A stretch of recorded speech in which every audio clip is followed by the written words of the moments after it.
Conversaciones con acento, un podcast de enandaluz.es. Andalucía calienta motores electorales, y esto mientras estamos viviendo lo que se ha denominado la tercera ola del andalucismo, un movimiento político e identitario que surge para poner a Andalucía en el centro de las reivindicaciones. Y una de las caras visibles de este movimiento es la parlamentaria Teresa Rodríguez, nuestra invitada de hoy a Conversaciones con acento, un podcast que puedes escuchar y también ver en nuestra web en andaluz.es. Hola, Teresa. Hola, muy buena. Gracias por participar en estas Conversaciones con acento, y precisamente para hablar con nuestra invitada saludamos a Francisco Amador, responsable de contenido de andaluz.es. Hola, Fran. Hola, Christopher. Y también, no vamos a ser solo los tres, sino que también se suma a nuestra conversación el periodista Antonio Campos, director del podcast Hablando en Andaluz, nuestro podcast semanal. Hola, Antonio. ¿Qué tal, Christopher? Hola, Fran. Pues hechas las presentaciones, si os parece, vamos con el perfil de nuestra invitada, Fran. Teresa Rodríguez, profesora en la educación pública y política. Ha sido diputada en el Parlamento Europeo y en el Parlamento andaluz, responsabilidad que también ejerce en la actualidad. En lo orgánico fue secretaria general de Podemos Andalucía y ahora también lidera la nueva Adelante Andalucía, la que renació en Granada el pasado verano sin las tutelas desde Madrid. En febrero de 2020 renunció a la dirección de Podemos Andalucía para construir este espacio de obediencia andaluza. Sin embargo, en otoño vivió posiblemente uno de los momentos más desagradables de su trayectoria política. Una minoría de diputados de su grupo parlamentario maniobró para expulsarla a ella y a otros diputados, en contra del criterio del letrado mayor del Parlamento y con el apoyo en la mesa del Parlamento de Vox, PSOE y PP. No obstante, Rodríguez continúa su labor como parlamentaria al tiempo que consolida el nuevo proyecto. En lo personal, cabría destacar que es natural de Rota. Nació apurando el verano del 81, un 18 de septiembre, si Wikipedia no nos falla. El mismo día que nació Rocío Jurado y que murió Santiago Carrillo. ¿Con quién se queda? Con Rocío Jurado, sin duda, vamos. Se está convirtiendo también Rocío Jurado, ¿no? un poco en el icono pop del nuevo andalucismo, ¿no? Más allá del icono pop, es la reivindicación un poco de un espacio cultural que de alguna forma fue capaz de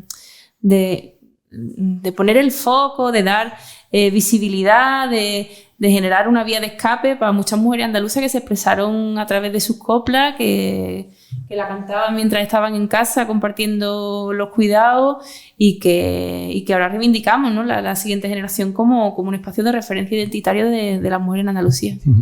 Vamos a lo político y recordando lo de las tutelas. ¿Cuánto pesaban esas tutelas? Pesaban al punto de que una no podía siquiera comunicarse con sus propias bases si no era a través de Madrid. Es decir, había una persona en Madrid que recibía el correo que tú querías mandar a los afiliados de tu organización, que lo revisaba, que lo censuraba si había algo que políticamente entendía que no debía estar en ese correo y que luego lo enviaba. No teníamos acceso a los censos, no podíamos tener evidentemente agenda propia ni tampoco la posibilidad de trasladar nuestra propia voz, nuestras propias reivindicaciones a otros espacios que no fueran solamente el de nuestros pueblos. ¿Se siente hoy mucho más libre? Me siento mucho más libre, claro que sí. No sé cuánto dará de sí este proyecto político, pero lo que sí dijimos en Granada y yo siento de verdad es que acabamos de construir un proyecto político que queremos que dure mucho tiempo. Es decir, esto no es una aventurilla política, una candidatura para unas municipales que va a tener fecha de caducidad o que intenta aprovechar una determinada coyuntura política, sino que responde a una reflexión profunda de la necesidad de un sujeto propio en Andalucía, da nuestras condiciones objetivas, pero también subjetivas en este momento en el que hay una necesidad de una identidad fuerte, ¿no? Que no tiene que ser capitalizada solamente por el españolismo rancio y reaccionario de Vox, y que tiene futuro, potencial y necesidad, y que por tanto una serie de compañeros y compañeras vamos a estarlo construyendo pues a pleno rendimiento, ¿no? ¿Y fueron las elecciones de 2018 una oportunidad perdida para el andalucismo? O sea, aquel proyecto se presentó como un proyecto andalucista que después no resultó ser tal, ¿no? ¿Se perdió una oportunidad de que este nuevo proyecto ya hubiera surgido entonces? Sí, lo que pasa es que de alguna forma también nos dimos cuenta con el tiempo de que no todo el mundo estaba en las mismas. Es decir, que había quien pensaba que tenían que decirnos que sí, porque al fin y al cabo éramos la fuerza política mayoritaria entonces, porque teníamos la dirección de Podemos y era como también una forma de reclamar una cuota de poder mayor frente a la que se le estaba dando, por ejemplo, a Izquierda Unida a nivel estatal, ¿no? No sé si recordáis que entonces se hablaba de Alberto Garzón como el maltratado de Pablo Iglesias, ¿no? Porque siempre estaba, después del pacto famoso aquel de los botellines, siempre estaba en un segundo plano, no le daban suficiente protagonismo, quedaba siempre en segunda fila. Y aquí en Andalucía entendieron que aislarnos un poco de esa dinámica madrileña de Podemos le podía servir a ellos para tener más capacidad, ¿no?, de presencia.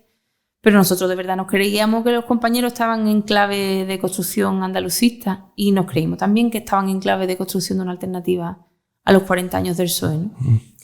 Y dejando un poco ya el pasado, ¿no?, sí, y centrándonos un poco en el presente, ¿qué radiografía hace de Andalucía? ¿Qué funciona? ¿Qué falla? Bueno, lo que falla no es de presente, lo que falla es de estructura y tiene que ver con siglos de ocupar una posición subalterna. En algún momento, pues por cuestiones históricas que nos podemos remontar a la Reconquista si queremos, ¿no? De alguna forma dieron a Andalucía ese papel subalterno, subordinado, condicionaron la estructura de la propiedad de la tierra y eso ha marcado completamente nuestra forma de producir, nuestras relaciones sociales y nuestra también subalternidad incluso cultural, ¿no? El hecho de que aquí el latifundio se implantara como única forma de propiedad de la tierra, como consecuencia, ya digo, de la Reconquista, hizo que se generara todo un tipo de economía que algunos definen como cuasi colonial, ¿no?, donde nos tocaba producir alimentos de primera necesidad, materia prima a bajo coste y exportar mano de obra barata. Y siglos después seguimos especializados en producir materia prima a bajo coste, ¿no? Esta vez la agricultura intensiva, no estamos hablando del antiguo latifundio, pero seguimos especializados en producir materia prima barata para exportar a granel al resto de Europa, consumiendo nuestros acuíferos, eso sí, con una forma de producir absolutamente insostenible, y seguimos especializados en exportar mano de obra barata. ¿Y crees que es posible estos problemas endémicos que arrastra Andalucía soluciones a corto plazo? ¿O son tan estructurales que esto va para largo? A corto plazo no, pero desde luego alguien tiene que empezar a desandar el camino y alguien tiene que empezar a cumplir con los compromisos que se dieron con este pueblo durante su lucha por la autonomía. Exactamente esos compromisos no son un programa revolucionario novísimo, no, es que ya durante la lucha por la autonomía lo que se estaba diciendo era exactamente esto, que necesitábamos un nuevo modelo productivo, un desarrollo endógeno, una reindustrialización sostenible, añado yo ahora, que necesitábamos salir de la posición subalterna que vivíamos, que necesitábamos una reforma agraria que posibilitara que la tierra fuera productiva para los intereses de los pueblos y de los trabajadores y trabajadoras del campo andaluz, que no podíamos ser el patio de recreo del turismo low cost europeo. Esas mismas reivindicaciones estaban ya allí, ahora lo que hay es que cumplir con esos compromisos. Creo que Antonio tenía alguna pregunta. Relacionada precisamente con los problemas endémicos. Yo no sé, Teresa, si considera que la sanidad, vamos también a uno de los principales temas del debate político actualmente, ¿no? No sé si considera que la sanidad es uno de esos problemas que no acaba de solucionar Andalucía, o al menos la política andaluza. Andalucía ocupa desde hace mucho tiempo, con el anterior gobierno y también con este, la última posición en inversión por habitante. Y eso tiene que ver con que no hay una prioridad por parte de los gobiernos para garantizar al menos haber cerrado la brecha con los niveles de inversión del resto del Estado. La sanidad necesita como mínimo invertir 2.000 millones de euros para ponernos al nivel de inversión que teníamos en 2009, antes de la crisis del ladrillazo, ¿no? la crisis de 2008. Ese presupuesto de 2009 asumió un recorte que no hemos recuperado si tenemos en cuenta el IPC desde entonces. Eso, ¿por qué pasa? Evidentemente uno necesita recursos para invertir en sanidad porque los tiene que sacar de algún sitio, y ese sitio se llama fiscalidad progresiva y se llama capacidad de ingresos, porque hay actividad económica que genera ingresos, pero también porque uno carga las tintas sobre quienes más tienen. Eso sí, uno tiene una perspectiva de izquierda, evidentemente, sobre la fiscalidad. Sin embargo, nos encontramos con que tanto la última etapa del gobierno socialista en su pacto con Ciudadanos, como evidentemente las derechas de forma más convencida, lo que han hecho es quitarle los impuestos a las grandes fortunas en Andalucía y, por tanto, mermar la capacidad de recaudación de esta tierra. Su modelo se parece mucho más al de Bangladesh o al de China, si quiere, como un modelo en el que lo que hacemos es desfiscalizar, dar ventajas fiscales a los inversores de fuera, ofrecer mano de obra a bajo coste y con niveles de precariedad que están por encima de los del resto de España y de Europa, así crecer, ¿no? Sí, se crece, pero desde luego se crece con un modelo que se separa mucho de otros modelos más iguales como del norte de Europa, como pueden ser de Dinamarca, ¿no? No sé si coincide con nosotros en que la sanidad fue uno de los elementos que provocaron, entre otros, ¿no? Evidentemente, la alternancia en el gobierno de la Junta de Andalucía. El Partido Popular hizo de la sanidad su bandera cuando estaba en la oposición. Sin embargo, al llegar a la Junta de Andalucía hemos visto pocos avances, ¿no? en materia sanitaria, o pocas mejoras. No sé si cree que se le puede volver en contra y que los andaluces, cuando toque rendir cuentas, ¿no? Cuando toque regresar a las urnas, le van a exigir datos fehacientes, ¿no? Y de verdad, ¿qué ha hecho en materia sanitaria? Porque sigue siendo un problema hoy en día. La sanidad, de hecho, está peor. Es decir, creo que es un lugar común entre la ciudadanía que uno tiene peor acceso a su médico de cabecera, o a una cita con un especialista, o a una prueba diagnóstica, o a una operación quirúrgica. Muchas más dificultades a día de hoy que cuando gobernaba el anterior gobierno, pero también hay que decir que también al final de esa legislatura se notaba que las listas de espera empezaban a ser insoportables. Digamos que la novedad con el PP ha sido la atención primaria, ha sido la gran víctima de la pandemia y la gran víctima de la falta de acción decidida por parte de este gobierno para compensar el efecto de la pandemia en nuestro sistema sanitario ya maltratado. El despido de 8.000 sanitarios, que es absolutamente injustificable en el momento en el que más lo necesitábamos, o el haber leído noticias de 500 enfermeros andaluces y andaluzas que se tienen que ir a trabajar a Cataluña porque allí sí les ofrecen condiciones de trabajo dignas, ¿no? Otra novedad también de este gobierno respecto del anterior, que empeora la gestión sanitaria desde el punto de vista de la defensa de la igualdad, es que hay un porcentaje cada vez mayor del presupuesto de sanidad que va a la sanidad privada, que va a financiar conciertos, que va a financiar esa concertación de pruebas diagnósticas, que cada vez más tenemos que ir a aparecer por algún centro privado para hacer una prueba diagnóstica por derivación de la Seguridad Social, y que por tanto esos son sobrecostes y transfusión, digamos, de dinero público al negocio privado de la salud. También por el déficit de atención hemos visto cómo ha aumentado en 1 millón el número de clientes de la sanidad privada en Andalucía, ¿no? De gente que no ha tenido más remedio que hacerse un seguro privado, entendiendo que de alguna forma no se sentía seguro teniendo que esperar 14 días para poder pedir cita con un médico de cabecera que te llamaba por teléfono, ¿no? Entonces, digamos que han puesto el acelerador sobre el deterioro de la sanidad pública, y a mí sí me gustaría que evidentemente eso les costara la legislatura, sería lo justo, ¿no? Las suyas son algunas de las razones que precisamente han movilizado a los sanitarios. Estamos viendo un resurgir de las mareas blancas.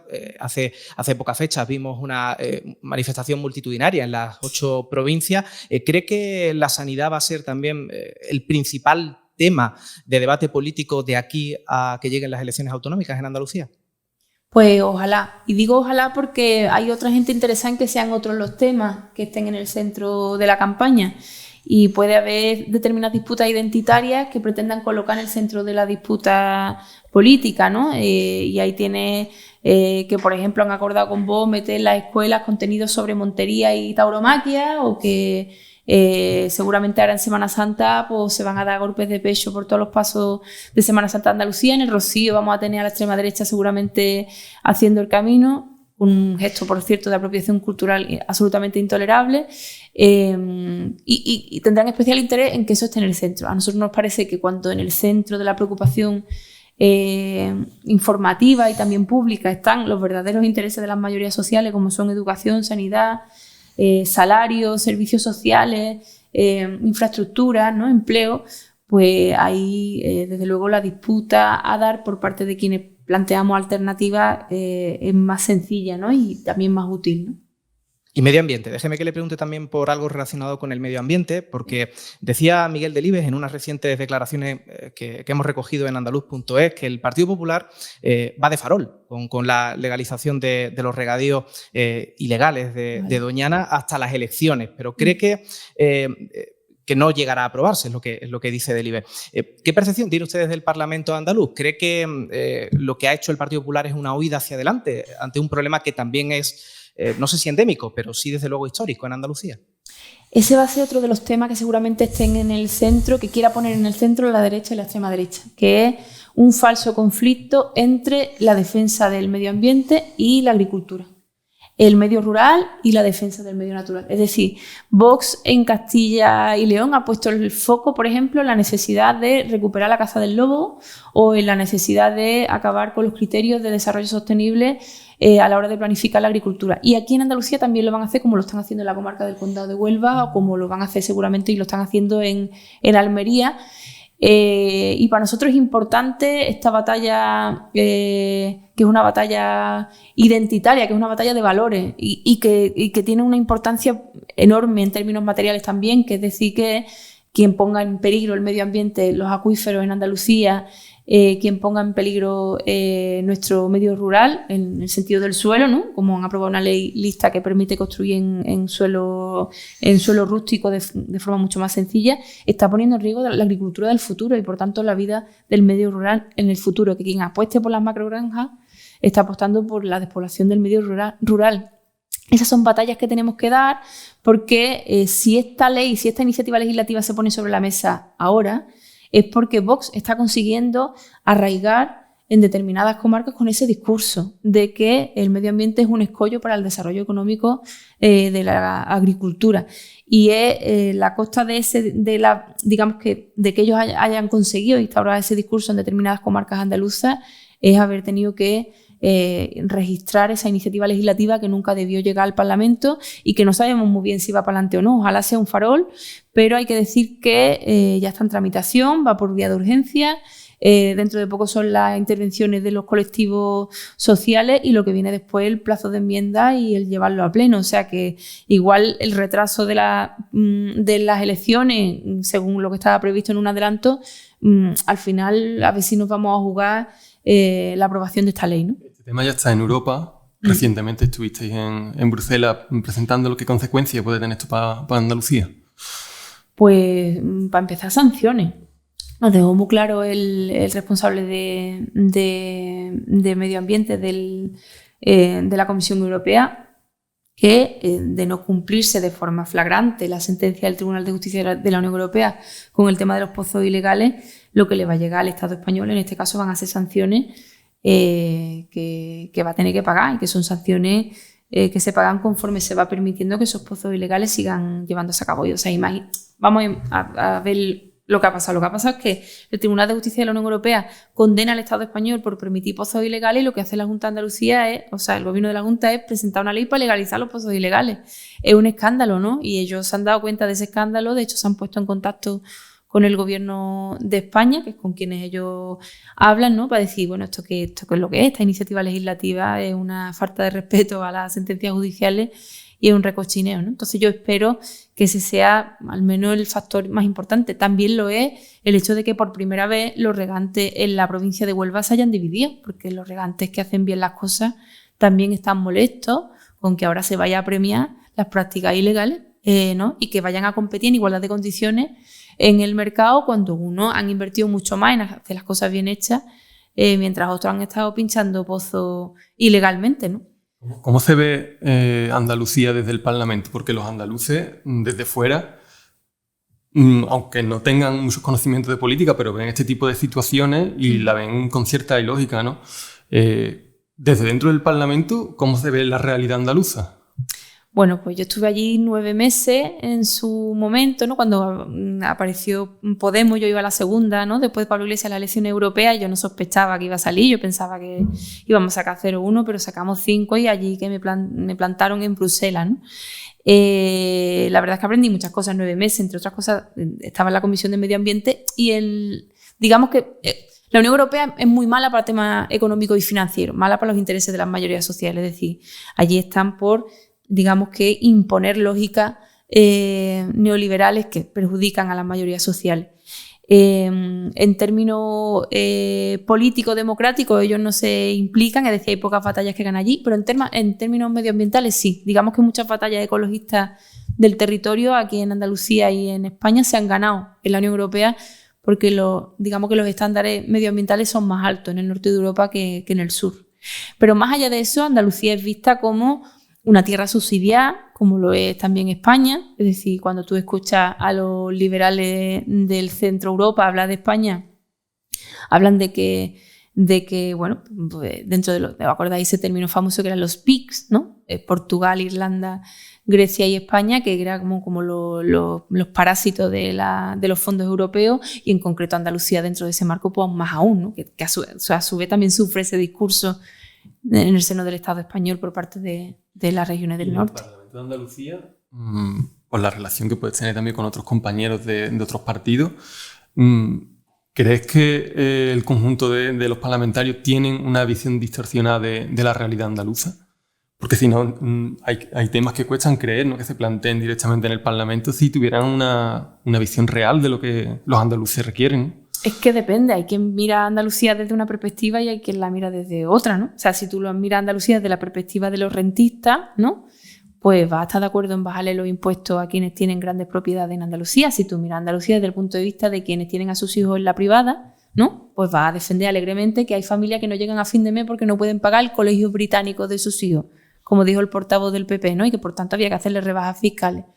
Si tú miras a Andalucía desde el punto de vista de los agricultores, que no es el pequeño agricultor que lo pasa fatiga para vender kilo de naranja, como pasa el kilo de naranja que se está vendiendo por debajo de lo que vale la bolsa del supermercado, ¿no? Estamos hablando de la agricultura de las berries, que genera unos beneficios millonarios y que, bueno, pues, si tú miras desde la perspectiva del agricultor millonario en que basa su fortuna en la explotación de mano de obra inmigrante y en la sobreexplotación de los acuíferos, pues te va a parecer bien la iniciativa legislativa de Vox, Ciudadanos y el PP para legalizar regadíos ilegales. Entonces, sí, ellos viven en la misma Andalucía que yo, lo que pasa es que creo que ellos piensan, por un lado, representan una determinada clase social, pero necesitan el consenso de la otra, ¿no? De los trabajadores y trabajadoras. ¿Y cómo se ganan el consenso de la clase trabajadora? Vendiendo la milonga de que favoreciendo mucho a los muy ricos nos va a caer alguna migaja a los demás, ¿no? Y Andalucía podrá crecer en base a dárselo todo a los inversores de fuera, dárselo todo, ponerle todo por delante, ¿no? Y dárselo todo a los oligarcas de toda la vida en Andalucía, porque el empleo que generen es suficiente con lo que podemos sobrevivir, aunque no te permita ni siquiera pagar las facturas, ¿no? ¿Cómo es la Andalucía que propone Adelante Andalucía? ¿Cómo sería? ¿Cuál es la Andalucía que tienen en mente? Bueno, para empezar, una Andalucía donde podamos ser más autosuficientes de lo que somos. Tenemos una economía muy dependiente, basada en los servicios y en la exportación, y necesitamos circuitos más cortos de producción, consumo, necesitamos el desarrollo industrial, la manufactura de nuestros propios productos aquí para conseguir que el valor añadido se quede aquí, y necesitamos para eso también un cambio cultural, que es el de la economía social, el que permite, digamos, construir otra forma de economía que no se base en un reparto de las rentas desigual, sino que sea más cooperativo, más igualitario, ¿no? Para conseguir un desarrollo social de todo y todas. Al final estamos pensando en nuestra idea de desarrollo mucho más colectiva que la de quien apuesta solamente por los grandes emprendedores o quien se hace a sí mismo, ¿no? Ellos presumen de fabricar autónomos, ¿no? Ellos dicen,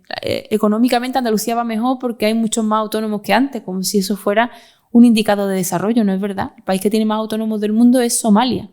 Es decir, el sitio donde la gente no se puede buscar la vida, pues el sitio donde la gente se ve obligada a fabricarse su propio puesto de trabajo. Muchos de ellos, el 50% de los autónomos en Andalucía no llega a 1.000 euros en su nómina, ¿no? Entonces, bueno, puede ser el modelo de desarrollo que no queremos. Tenemos que desandar ese camino, y la administración pública puede ser ese emprendedor social que invierte en sectores estratégicos para nuestra tierra, como las manufacturas No puede pasar que en Andalucía se vaya a cerrar una planta de zumo en Palma del Río, que es uno de los municipios que más naranja produce de Europa. Es que eso es ilógico que eso ocurra, ¿no? Entonces tenemos que proteger a nuestros sectores productivos, garantizar que las rentas se reparten mejor y garantizar, por supuesto, el respeto al medio natural, no solamente porque queremos conservarlo, sino porque queremos legarlo a la siguiente generación para que pueda seguirse ganando la vida, ¿no?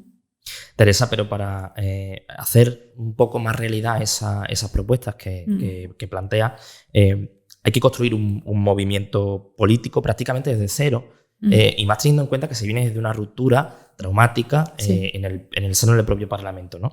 Entonces, me gustaría, si nos pudieras contar un poco más, cuál es la implantación o cuál es la estrategia de implantación que está desarrollando Adelante Andalucía para poder llegar a hacer realidad parte de esas propuestas políticas.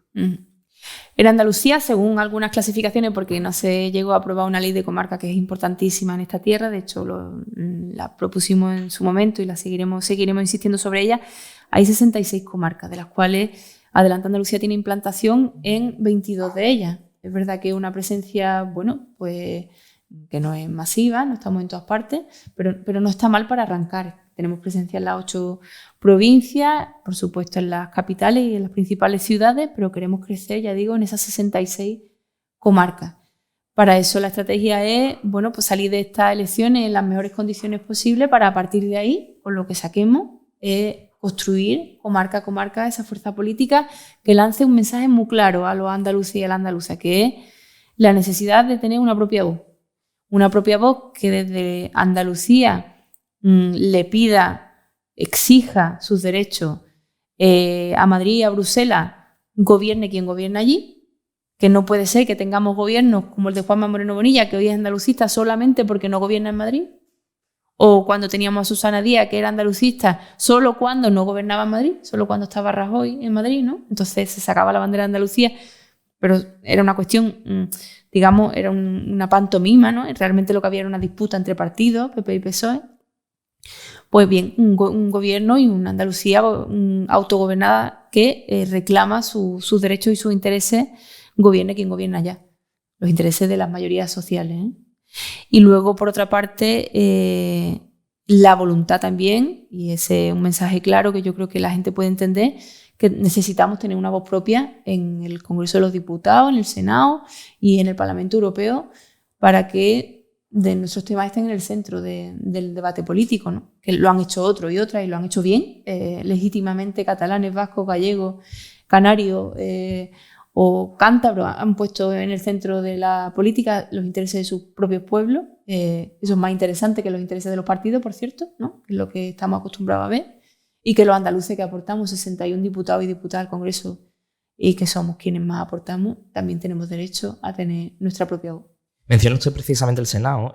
Allí tiene a Pilar González, que también es senadora y forma parte de esta nueva Adelante Andalucía, pero una vez que se ha, digamos, dividido o reestructurado la situación del grupo parlamentario, entiendo que también de la masa social, ¿no? De la originaria Adelante, ¿qué cargos públicos, por ejemplo, componen o forman parte de esta nueva propuesta política? Bueno, ahora mismo tenemos a Pilar González, que sigue respondiendo a los intereses es que para nosotros el primer Adelante y el segundo Adelante son el mismo proyecto político. Desde nuestro punto de vista, lo que hemos tenido ha sido una separación por parte de unos compañeros que querían alinearse con un gobierno diseñado en Madrid, que es el gobierno de coalición, y que, bueno, pues ya no querían. Las primeras disputas empezaron porque nosotros queríamos, por ejemplo, pedir carga de trabajo para los astilleros en Andalucía, ¿no? En Cádiz. Decían, bueno, es que como ahora gobernamos en Madrid, pues no podemos pedir. Esas fueron las primeras disputas. Entonces, bueno, de ahí a lo que ocurrió, pues vino la ruptura, pero nosotros continuamos con el proyecto original. De hecho, las fuerzas políticas que lo componían mayoritariamente siguen en este. Y por tanto, Pilar sigue siendo un cargo institucional de esta organización, así como los 11 diputados y diputadas que quedamos excluidos de nuestro grupo parlamentario por parte de otros 6, y el alcalde de Cádiz, con toda su corporación, bueno, con una parte de su corporación, porque también hay concejales, aunque son minorías de Izquierda Unida y de Ganar Cádiz en Común, y concejales los pueblos que han continuado con el proyecto de Adelante Andalucía. Estamos en lo que se ha denominado la tercera ola del andalucismo. ¿Por qué ahora? ¿Y por qué factores están propiciando esta tercera ola? Bueno, yo creo que porque estamos ahora mismo ante la generación, se ha dicho muchas veces, ¿no?, más preparada de la historia de Andalucía, la que ha completado sus estudios en mayor grado, la que ha sido capaz de llegar más lejos. La generación del mollete, ¿no? La generación del mollete, efectivamente. de llegar más lejos no solo en términos académicos, sino también por kilómetros, ¿no? Porque se ha tenido que coger otra vez las maletas para irse.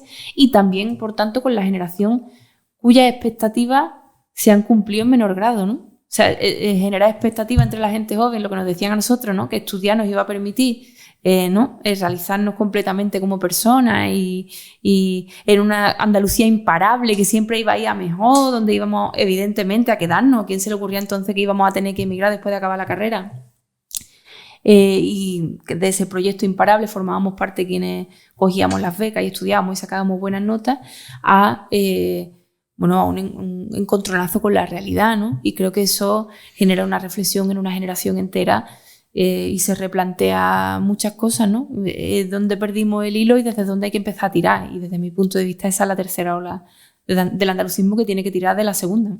Parece que está de moda, ¿no? Hasta Macarena Olona ahora quiere ser andalucista o andaluza, ¿no? No, quiere ser andaluza, que es lo más grande, andalucista y andaluza. O sea, que habla de sí misma como andaluza, que es una cosa un poco loca, ¿no? Y hace los mítines y dice, nosotras las andaluzas, ¿no?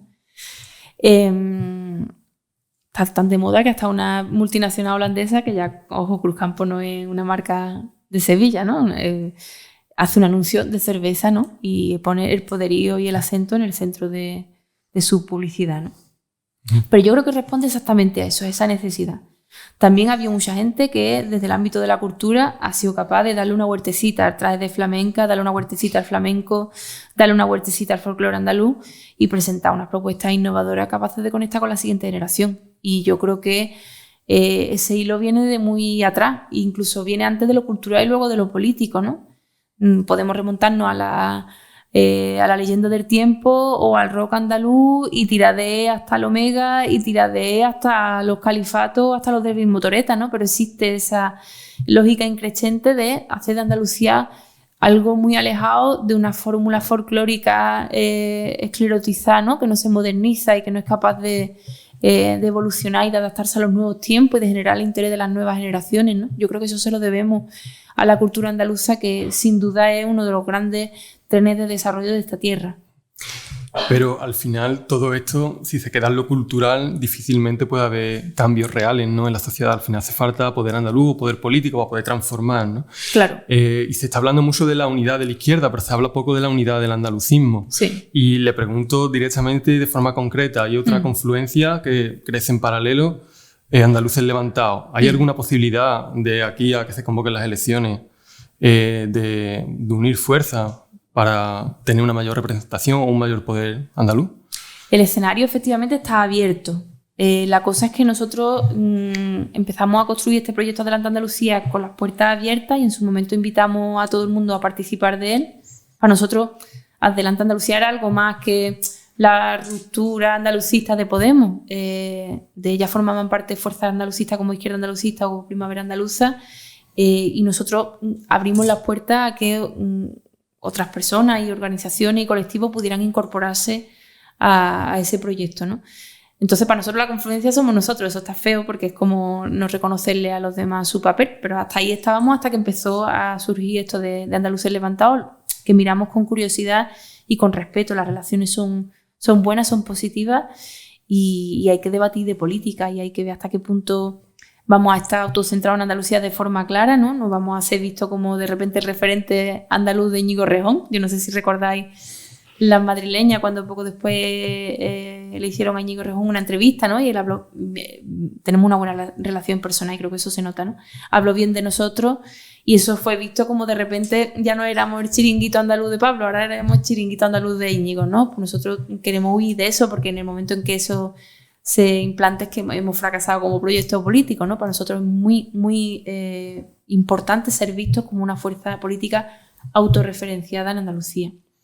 Y por otra parte también la cuestión, digamos, programática. Para nosotros sacar a Andalucía de la situación de desarrollo, de subordinación, de empobrecimiento en el que se encuentra, no es posible con políticas a medias tintas. Es decir, necesitamos una transformación profunda. Digamos que la reforma laboral recién planteada a nosotros no nos sirve porque los niveles de precariedad son tan altos y los despidos son tan fáciles y tan baratos que va a dar igual el tipo de contrato que tengas en tus papeles. De hecho, hay tanta gente que trabaja sin contrato en Andalucía que incluso importa poco, ¿no? ¿Qué es lo que diga la legislación laboral?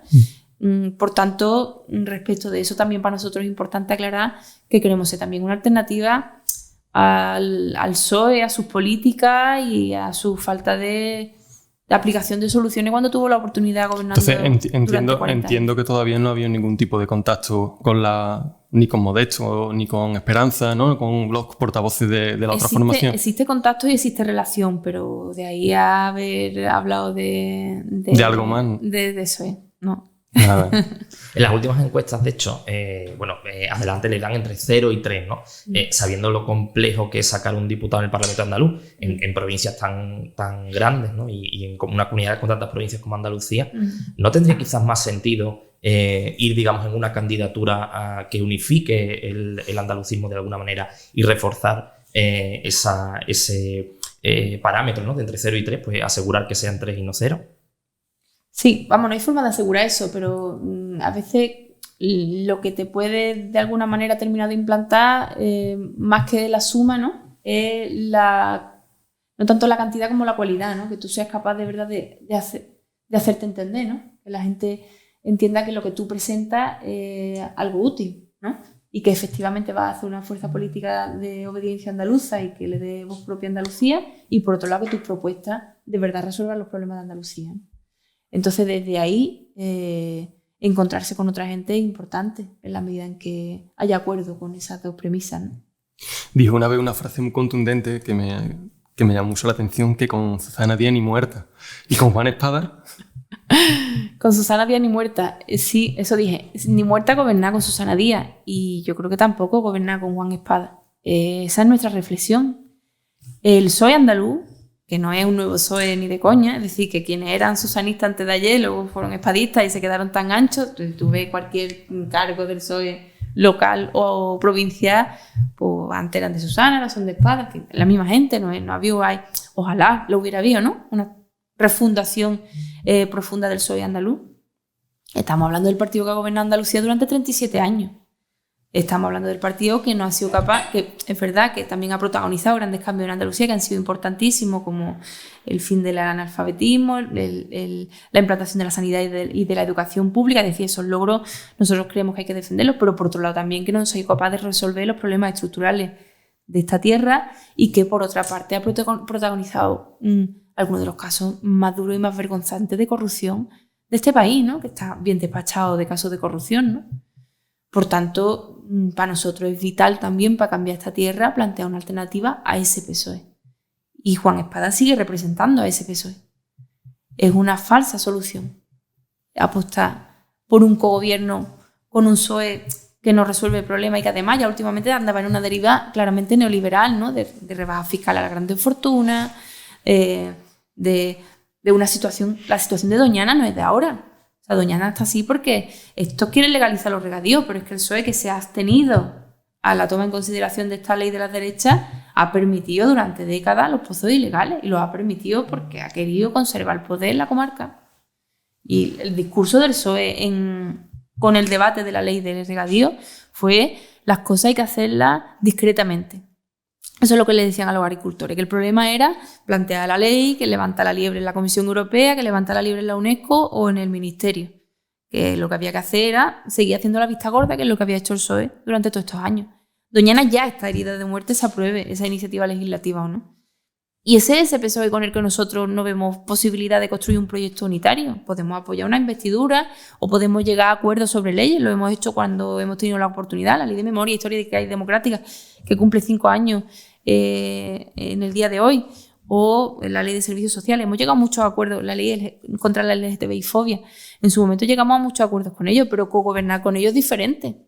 Ahí tú eliminas la posibilidad de ser una crítica, de ejercer una crítica a ese gobierno porque formas parte de él, ¿no? Para evitar que Vox entre en el gobierno. Por supuesto, es que eso no lo duda nadie. Es que eso además cada vez que hemos tenido la oportunidad lo hemos hecho en cualquier sitio, ¿no? O sea, vamos, ni Vox ni el PP.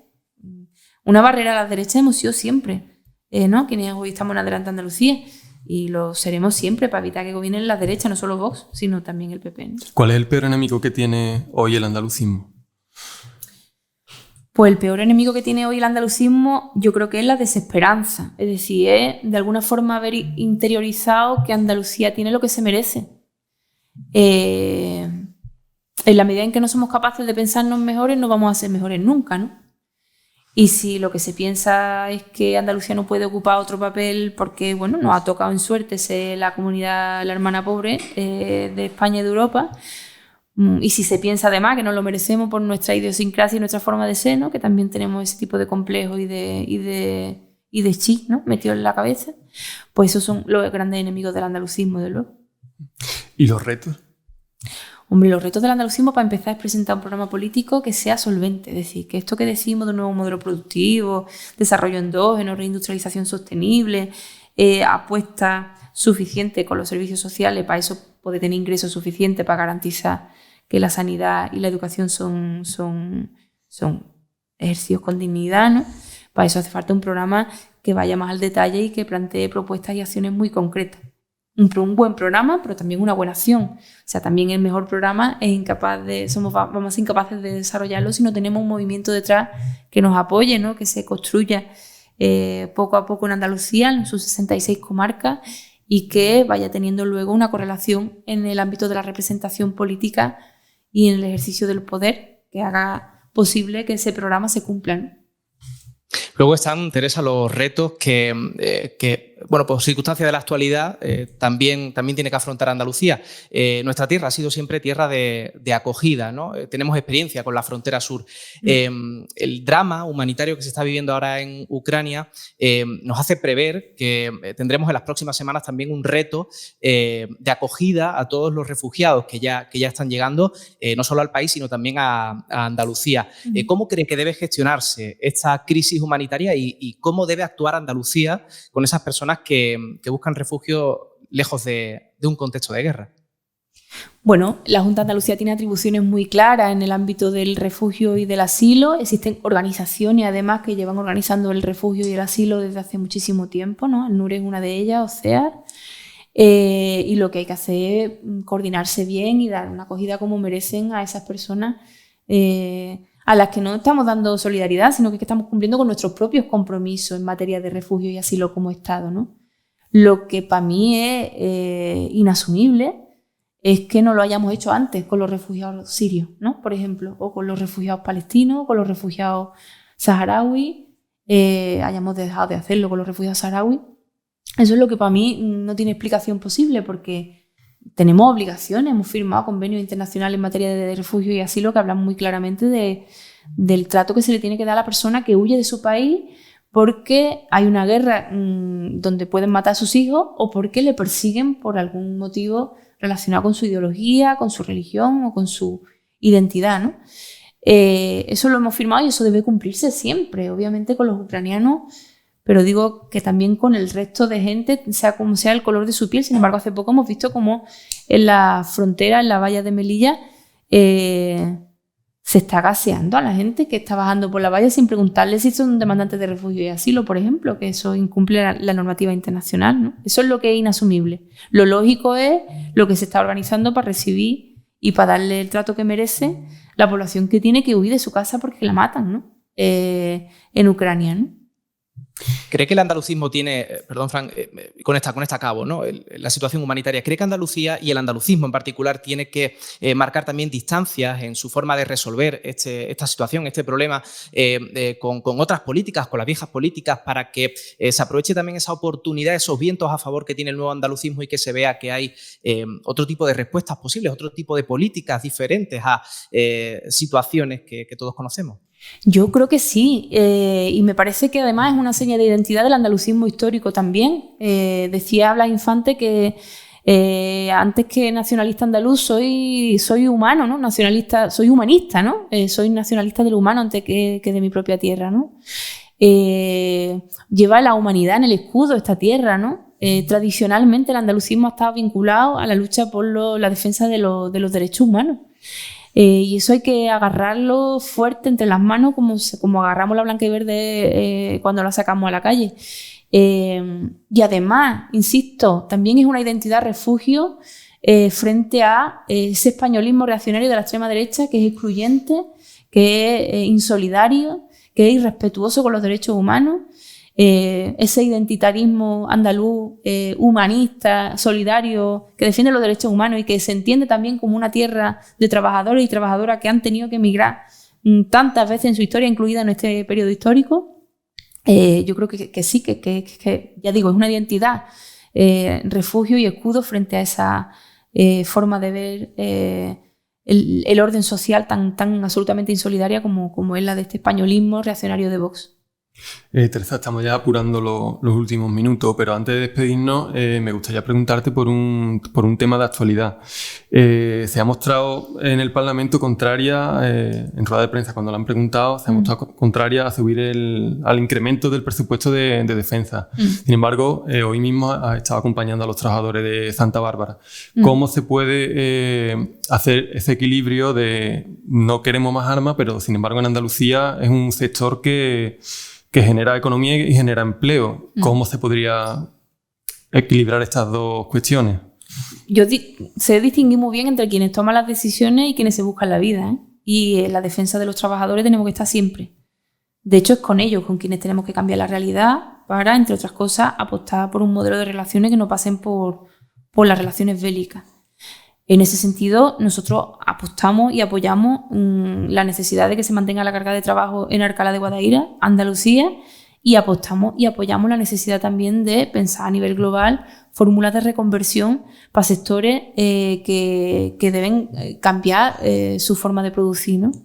Lo hicimos en su momento también cuando hablábamos de la fragata en Navantia, que pese a lo que se dijo en los medios de comunicación, nosotros siempre dijimos de la necesidad de reconvertir la producción de Navantia para fabricar otras cosas que no fueran fragatas para la guerra en Yemen, que lo que había que apostar era por renovables, offshore, que había que apostar por construcción civil, y lo decimos también ahora con Santa Bárbara. Dicho esto, en este momento yo creo que hay que estar al lado de los trabajadores y con ellos y con ella apostar por otras fórmulas de producción para Andalucía. Andalucía tiene una enorme servidumbre militar, también es muy propio de las economías subordinadas, ¿no? Dejarle la industria un poco que nadie quiere, ¿no? Ya sea el polo químico de Huelva o las refinerías del campo de Gibraltar o la fábrica de pólvora de Granada o la fábrica de carros de combate, ¿no? Yo creo que hay que apostar por una reconversión de la producción de esos sectores industriales, pero evidentemente en lo inmediato la defensa del empleo vamos a estar siempre, sobre todo cuando se produce la injusticia de que la carga de trabajo de aquí se la llevan a otro lado, ¿no?